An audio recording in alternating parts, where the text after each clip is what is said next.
Oferim tuturor noilor înregistrați un parfum Elesar cu pandativ Swarovski Cristal Dar drept cadou. Acest parfum verde floral strălucitor va deveni vedeta colecției dumneavoastră de parfumuri.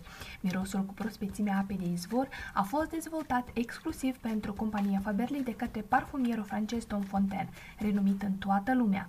Magia se află chiar în inima parfumului, umplut cu un buchet de gențiană și trifoi cu 4 foi încadrate de un bujor de perle. Cedrul alb și moscul încântă prin moliciunea lor, formând o trenă elegantă.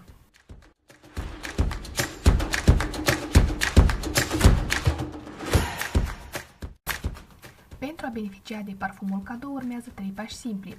Înregistrează-te în proiectul internațional Olei Faberlic până pe 29 noiembrie și vei beneficia de o reducere de până la minus 26%. Întocmește o comandă în valoare minimă de 599 de lei dacă ești de Republica Moldova sau 170 de RON dacă ești de România. Spre achitare va fi cu minus 20% mai puțin. Cadoul îl vei primi la o comandă minimă în perioada 30 noiembrie-20 decembrie. Și asta nu e tot.